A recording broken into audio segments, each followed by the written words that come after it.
வணக்கம் மக்களே, எல்லோருக்கும் வணக்கம். ஸோ இந்த வீடியோவில் வந்து பிக் பாஸ் 6 தமிழ் டைமில் வந்து அசீம் அவர்கள் இந்த பிக் பாஸ் 6 கொண்டாட்டத்தில் வந்து ஒரு விடயம் சொல்லியிருப்பார். 1 செகண்ட் மக்களே. ஸோ ஓகே, ஸோ அசீம் அவர்கள் பிக் பாஸ் கொண்டாட்டத்தில் ஒரு விடயம் ஒன்று சொல்லியிருப்பாரு. இலங்கையிலிருந்து ஜாழ்ப்பாணத்திலிருந்து வந்த ஜனனி அவர்களுக்கு நான் ஒரு புத்தகம் எழுதுவேன் அப்படின்னு, வாழ்க்கை வரலாறு எழுதுவேன் அப்படின்னு 20 வயது பெண்ணுக்கு. அது அது அது ஒரு கேட்ட கேள்விக்கு அந்த பிக் பாஸ் கொண்டாட்டத்தில் சொல்லியிருப்பாரு. அது அப்போ என்னன்னா ஜனனி அவர்கள் தளபதி கூட நடிச்சு கொண்டு இருக்கக்குள்ள, அதுக்கப்புறம் அவங்க எக்கச்சக்கமான சாதனைகள் பண்ணிட்டாங்க. அப்பவே அசீம் சொன்னார். ஆனால் அதற்கு முதல் பிக் பாஸ் டைமில் ஒரு 50வது நாள் முடியும் போதே நம்ம சேனலில் சொல்லியிருப்போம். கண்டிப்பாக நான் வந்து ஃபியூச்சரில் ஒரு நபரோட வாழ்க்கை வரலாறு படமாக எடுக்கணும் அப்படின்னா கண்டிப்பாக ஜனனி அவர்களுடைய வாழ்க்கை வரலாறு படமாக எடுக்கலாம். அந்த அளவுக்கு நிறைய விடயங்கள் அந்த பொண்ணு பண்ணியிருக்காங்க அப்படின்னு. சரிங்களா? இந்த உலகம் எப்படின்னா, நம்ம கூட ஒருத்தங்க இருக்காங்க அப்படின்னா அவங்களுடைய சாதனைகள் அந்த உலகத்துக்கு கண்ணுக்கு தெரியாது, மக்களுக்கு அது பெருசாக தெரியாது. ஒன்று பொறாமை, இன்னொன்று வந்து பழைய புராணங்களிலேயே இருப்பார்கள். சரிங்களா? ஸோ அப்படி இருக்கக்குள்ள ஜனனி அவர்கள் ஆல்ரெடியே பல நல்ல உள்ளங்களுக்கு தெரியும். பல இளைய தலைமுறை, முக்கியமாக ஜாழ்ப்பாணத்தில் இருக்கிற பல இளைஞர்களுக்கு ஜனனி குணசீலன் அவர்கள் ஒரு வெளிச்சம், முன்னுதாரணம் அப்படின்னு இன்று அவங்க பண்ண இன்னொரு தரமான சம்பவம், அதோட அப்டேட். ஸோ எனக்கு தெரிஞ்சு ஜாழ்ப்பாணத்தில் இருந்து ஒரு முதல் பொண்ணு, அதுலேயும் ஒரு விடயம் சொல்கிறேன், அப்போ அது உங்களுக்கு புரியும். சரிங்களா? ஓகே, அடுத்தது 2வது விடயம் மணி அவர்களுக்காக இலங்கையர்கள் வந்து பண்ண சம்பவம். ஸோ அதுவும் வந்து வியக்க வைக்குது. ஸோ அது என்ன அப்படின்னு பார்க்கலாம். அடுத்தது வந்து பிரதீப் அவர்கள் சொன்ன விடயம். ஸோ இதனால தான் நான் வந்து அர்ச்சனா அவர்கள் கேரக்டர் பண்ணோம் அப்படின்னு சொன்னதுக்கு அவ்வளோ தூரம் என்னால் அதை அக்செப்ட் பண்ண முடியாமல் இருக்கு.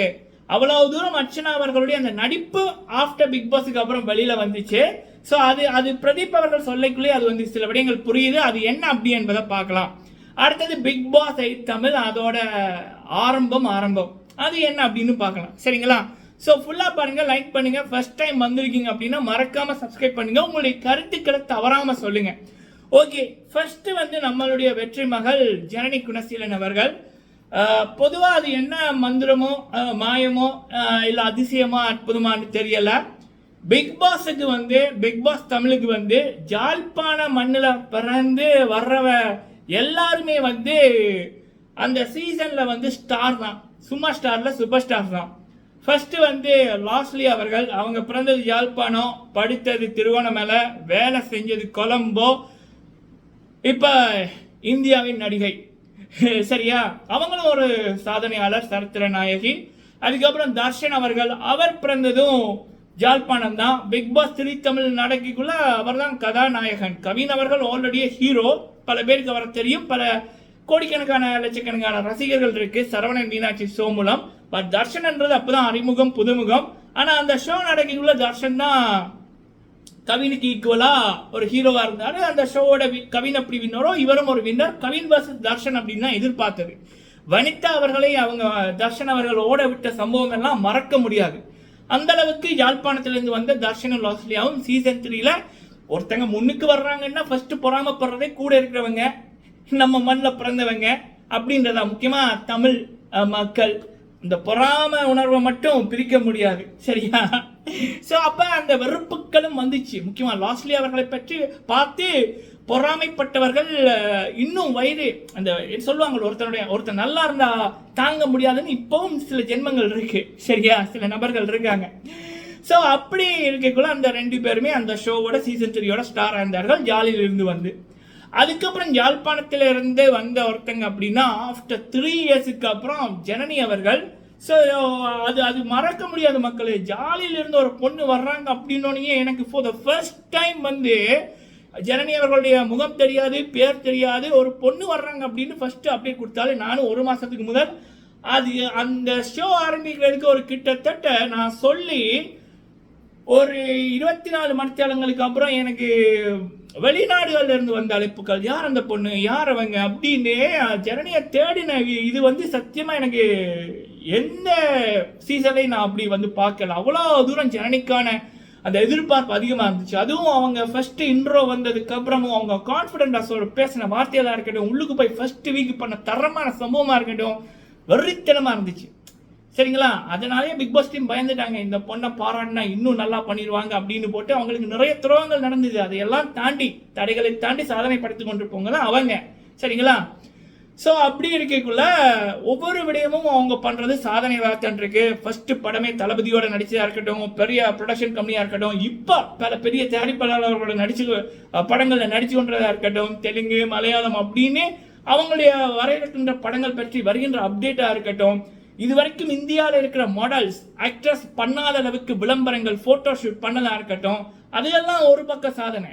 இப்போ ஒரு விடயம் ஒன்று சொல்கிறேன். நான் கேள்விப்பட்ட வரைக்கும் ஜனனி அவர்களுக்கு சின்ன வயசுலேருந்தே சினிமாக்குள்ளே போகணும், நடிகை ஆகணும், திருஷா போல வரணும் அப்படி என்பது அவங்களுக்கு விருப்பம். பொதுவாக ஜாழ்ப்பாணத்தில் நம்ம தமிழ் சினிமா, இந்தியன் சினிமாவும் ஒரு கூடப்பிரக்கார சகோதரர் போல. ஏன்னா நம்ம வளரும் போதே தமிழ் சினிமாவும் வீட்டை பாடலோ படமோ அதை பற்றி அப்டேட்டோ போய்கொண்டே இருக்கும். அந்த பிடிப்பு நம்மள இருந்து எடுக்க முடியாத ஒன்று. சரிங்களா? அந்த அளவுக்கு தமிழ் சினிமா நம்ம குடும்பத்தில் ஒன்று. ஜனனி அவர்களும் அப்படித்தான் வந்தாங்க. அவங்களுடைய குடும்பம் கஷ்டப்பட்ட குடும்பம். ஸோ அப்போ ஃபோன் வாங்குறது கூட கஷ்டப்பட்டு தான் அவங்க வாங்கினாங்க. சரிங்களா? அவங்க ஃபர்ஸ்ட் ஒரு 2 கதை வருது. எப்படின்னா அவங்க அந்த ஃபோன் வாங்கிக்குள்ள ஒரு ஃபோன் ஒன்று ஆசைப்பட்டாங்க. அது அப்போ ஒரு மாடல், நல்ல கேமரா குவாலிட்டி.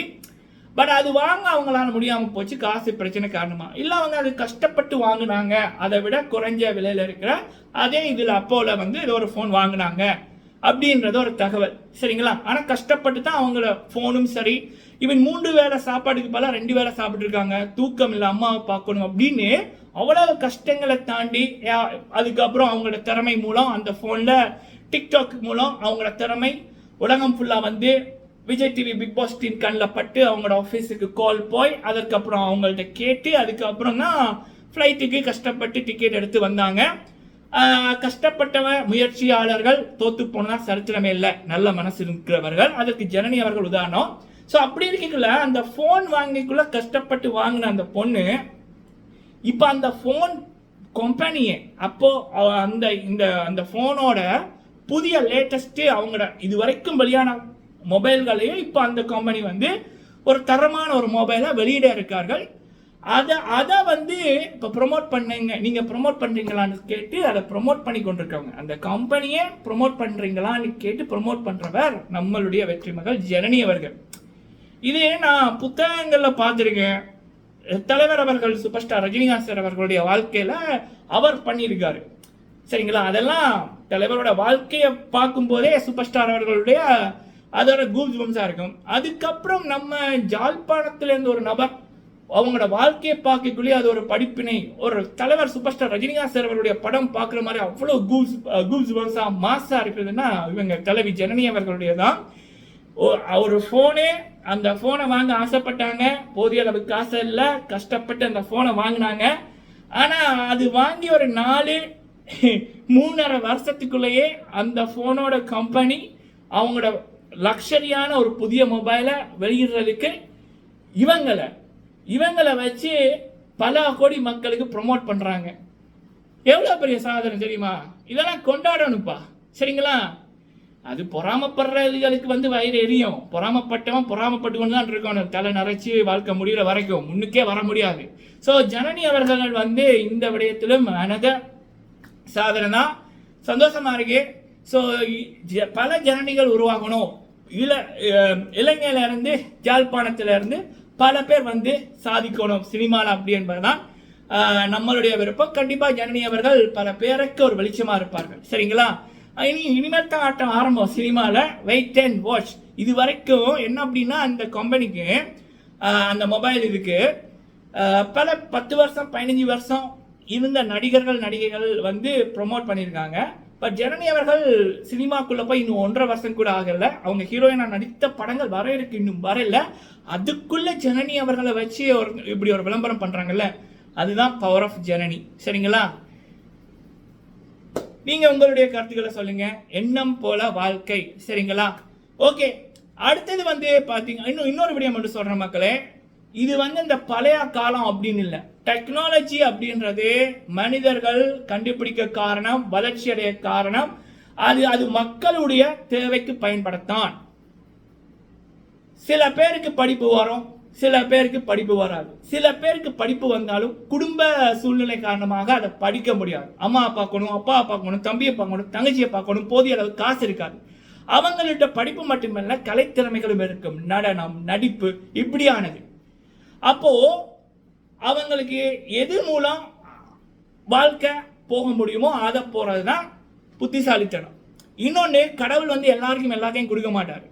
சில பேருக்கு தான் இதில் சாதிக்க முடியும்ன்ற மாதிரி படைக்கும் போதே பண்ணியிருப்பார். ஸோ அப்படிதான் எத்தனை பேர் சினிமாவில் வந்தாலும் ஒரே ஒரு சூப்பர் ஸ்டார் தான், தலைவர் சூப்பர் ஸ்டார் ரஜினிகாந்த் சார் அவர்கள் தான். அவருக்கு இருக்கிற மார்க்கெட் யாருக்குமே இல்லை இந்த 50 வருஷமா. அதே போல பல கோடி பேர் ரீல் போட்டாலும் அந்த பிக் பாஸ் சீசன் 6 மேடைக்கு ஜனனி அவர்களை மட்டும்தான் கடவுள் பிக் பாஸ் டீமோட கண்ணுக்கு காமித்தார். அவங்களோட திறமை தான் போய் சேர்ந்தது. இது கடவுள் எழுதின இது, சரிங்களா? ஸோ அதனால நான் இதை ஏன் சொல்றேன்னா, சில கூட்டம் இருக்கு சினிமாவா அப்படின்ற மாதிரி. சினிமாவில் இருப்பவர்கள் பல ஏழைகளை வாழ வச்சிருக்காங்க, பல பேருக்கு உணவளிச்சிருக்காங்க, பல பேருக்கு படிக்க வச்சிருக்காங்க. ஆனா அதை சில பேரை போல விளம்பரப்படுத்தி காமிக்க விரும்பல. அதனாலதான் அவங்க இன்றும் சூப்பர் ஸ்டார்ஸா இருக்காங்க. 20-21 வயதிலேயே உச்சத்தில் இருக்காங்க. ஜனனி அவர்கள் பல பேருக்கு உதவி இருக்காங்க. நான் இது ஏன் சொல்றேன்னா, சில கூட்டம் இருக்கு, வன்மம் பிடித்த கூட்டம், அதுக்காக நான் சொல்லிக்கிறேன், சரிங்களா? ஸோ இளைஞர்கள் உங்களுடைய திறமைகளை இப்ப இருக்கிற தொழில்நுட்பம் மூலம் பயன்படுத்தி கொள்ளுங்க. கண்டிப்பா ஜனனி அவர்கள் சீசன் 6 வந்தது போல நீங்களும் ஒரு நாள் பிக் பாஸ் மட்டுமில்ல வேற நிகழ்ச்சிகள் டிவிகளில் உங்களுடைய வாழ்க்கை நல்லா இருக்க இது உதவும், சரிங்களா? ஓகே, சரி. அடுத்தது பாத்தீங்க அப்படின்னா, நம்மளுடைய மணி அவர்கள், ஜனனி அவர்கள் பிக் பாஸ்ல எப்படி ஒரு சூப்பர் ஸ்டாரோ அதே போலதான் மணி அவர்கள். ஸோ நாடு கடந்து ஒரு நபருக்கு பிக் பாஸுக்குள்ள போன ஒரு போட்டியாளருக்கு நீங்க சீஃப் கெஸ்டா வாங்க அப்படின்னு ஒரு நாடு இல்லை, 2 நாடுல 3 நாடு, கனடா, இந்த மாசம் அமெரிக்கா, அடுத்த மாசம் ஆஸ்திரேலியா மெல்போர்ன், சீஃப் கெஸ்டா வாங்க அப்படின்றத நான் ஃபர்ஸ்ட் டைம் மணி அவர்களுக்கு தான் பாக்குறேன். இதுக்கு முதல் யாருக்கும் இப்படி நடக்கல. அதுக்கு காரணமும் அவருடைய விடாமுயற்சி. ரொம்ப கஷ்டப்பட்ட அப்பா இல்லை, இவர் தான் குடும்பத்தை பார்த்தாரு. ரயில்வே ஸ்டேஷன்ல நைட்டு தூங்கி நிறைய கஷ்டங்களை தாண்டி தான் இப்ப சாதனை பண்ணியிருக்காரு. ஸோ அப்படி இருக்கக்குள்ள இலங்கையில இருக்கின்ற நியூசிலாந்துல இருப்பவர்கள் அடுத்த மாதம் மணி அவர்கள் மெல்போர்னுக்கு போயிருக்காங்க, அவர் சீஃப் கெஸ்டா ஒரு நிகழ்ச்சிக்கு. அப்ப அவங்க பாத்தீங்க அப்படின்னா வெக்கேஷன் அக்டோபர் நவம்பர்ல தான் பிளான் பண்ணியிருந்தாங்க ஆஸ்திரேலியாவுக்கு போறதுக்கு. ஒரு 3 கிழமை 4 கிழமை இருக்க. இப்ப நம்ம அப்டேட் கொடுக்குறோம், அவங்க மணி அவர்களை ஃபாலோ பண்றாங்க. அப்ப நமக்கு ஷுவரா கேட்டாங்க, கண்டிப்பா மணி அவர்கள் அடுத்த மாதம் வருவாரா ஆஸ்திரேலியாவுக்கு? நாம அவங்க ஒஃபிஷியலாவே போட்டிருக்காங்க அப்படின்னு நான் அதை அனுப்பி வச்சேன். ஸோ அதுக்கப்புறம் அவங்க டிக்கெட்டும் புக் பண்ண இருக்காங்க, சரிங்களா? இது மணி அவர்களை பார்ப்பதற்காக. இப்படி பல பேர் கனடாவில் கூட அந்த சம்பவம் நடந்துச்சு. அமெரிக்காவில் இருப்பவர்கள் தரவழியாக மணி அவர்களுடைய ஃபங்க்ஷனை பார்க்க கனடா போயிருந்தார்கள், டொரண்டோ. ஸோ இப்படி அந்த எண்ணம் போல வாழ்க்கைன்றது இதுதான். எண்ணம் நல்லா இருந்தா வாழ்க்கை நல்லா இருக்கும். அதற்கு ஜனனி அவர்கள் போன சீசன் உதாரணம், இந்த சீசன் மணி அவர்கள். ஓகே, அடுத்தது பாத்தீங்கன்னா பிரதீப் அவர்கள், அர்ச்சனா அவர்கள் விடயம். நான் எப்பயுமே என்னுடைய வார்த்தையை நான் மாத்தினதில்லை. அர்ச்சனா அவர்களுக்கு நான் சப்போர்ட் பண்ணல, நான் பிரதீப்புக்கு தான் நான் சப்போர்ட் பண்ண. நான் திரும்ப சொல்லிக்கிறேன், சரிங்களா? பிரதீப் வெளியில போனதுக்கு அப்புறம் அவருக்கு அந்த ஒரு அநியாயம் நடந்துச்சு, அவர் தான் வின்னர். பட் அவர் வெளியில போனதுக்கு அப்புறம் அதற்கு காரணமா இருந்தவர்கள், துரோகத்துக்கு காரணமா இருந்தவர்கள் யாரும் வெல்லக்கூடாது அப்படின்றது என்னோட இதா இருந்துச்சு. அப்போ இவங்க அர்ச்சனா அவர்கள் அந்த மாயா கூட்டத்தை எதிர்த்தாங்க, சவுண்டக்குறா அப்படின்னாங்க. அதனால நம்ம சப்போர்ட் பண்ணோம். ஆனா அந்த அம்மா பிக் பாஸ் முடிகிறதுக்கு கடைசி 7 நாட்கள் இருக்கக்குள்ள மாயாவோட உறவாட ஆரம்பித்தார்கள். மாயா தான் முன்னுதாரணம் அப்படின்னாங்க. நல்லா திங்க் பண்ணி பாருங்க மக்களே, இவங்க மாயாவை எதிர்க்க காரணம் பிரதீப் அப்படின்னு ஒருத்தருக்கு இவங்க அநியாயம் பண்ணிட்டாங்க. இவங்க அர்ச்சனாவே சொல்லியிருப்பாங்க, நீங்க பொய்யா ஒரு விடயம் இவருக்கு பண்ணியிருந்தீங்கன்னா நீங்க ஒருத்தரோட வாழ்க்கையை அழிச்சிருக்கீங்க அப்படின்னு பேசின அர்ச்சனா கடைசி வீக் மாயா இன்ஸ்பிரேஷன், மாயாவோட ஃப்ரெண்ட்ஷிப் வரும்னு அவங்களுக்கு மேல உட்கார்ந்து இருக்காங்க, கட்டி பிடிக்கிறாங்க. அது என்ன பண்றது, நம்ம மக்கள் ஓட் போட ஆரம்பிச்சுட்டாங்க, அதனால மாற்ற முடியல. பட் பிரதீப்போட பேரை வச்சுட்டு அந்த அம்மா வின்னர். அதோட வெளியில பிஆர் வேக், சரியா? 100 வீதம் பிஆர் வேக். சரி, வெளியில வந்ததுக்கு அப்புறமாவது மாயாவை பத்தி அவங்க கூட இருக்கிறவங்க சொல்லியிருப்பாங்களான்னா 3 மாசம் கழிச்சும் மாயா இன்ஸ்பிரேஷன் அப்படின்ற மாதிரி இந்த அம்மா சொல்றாங்க பிக் பாஸ் கொண்டாடத்துல. அதோட நிப்பாட்டினாங்களா? இல்ல. அதுக்கப்புறம் லேட்டஸ்டாக நடந்த இன்டர்வியூ 4வது பார்ட்டில் எல்லாருமே ஒரு கேரக்டர் பண்ணாங்க. இந்த மாயா, பூர்ணிமா, நிஷன், ஜோவிகாலாம் ஒரு கேரக்டர் பண்ணாங்க. அதனால தான் நம்ம அந்த பிக் பாஸை இன்ட்ரெஸ்டிங்காக பார்த்தோமா, அதை அப்படியே விட்டுருங்க அப்படின்னு அந்த மாயாவுக்கு அவங்க பண்ணுற சேவை இருக்கு பாருங்க. ஸோ அப்படி அவங்களுடைய அந்த ஒரு மாற்றி பேசுகிற விதம். ஏன்னா பிக் பாஸ் 50 லட்சம் கிடைச்சிட்டு, டைட்டில் கிடைச்சிட்டு, இனி மாயாவை எதிர்க்கக்கூடாது. ஏன்னா மாயாவுக்கு கமல்ஹாசனோட சப்போர்ட் இருக்கு. அப்போ நம்ம சினிமாக்குள்ள போகணும், என்ன பண்ணணும், மாயாவுக்கு சேவை செய்யணும். பூர்ணிமா எப்படி மாயாவுக்கு பிக் பாஸ்ல சேவை செஞ்சாங்களோ அதே போல இந்த மாதிரி செய்யறாங்க. அர்ச்சனா மட்டும் முதல் நாள் பிக் பாஸ்க்குள்ள போயிருந்தா கண்டிப்பா மாயாவோட இடத்த அர்ச்சனா பிடிச்சிருப்பாங்க, அவ்வளவு வெறுப்ப சம்பாதிச்சிருப்பாங்க. சரிங்களா? இன்னொன்னு, அர்ச்சனா அவர்களுக்கு ஃபுல் சப்போர்ட் பிக் பாஸ் நடக்கக்குள்ள உள்ளுக்குள்ள.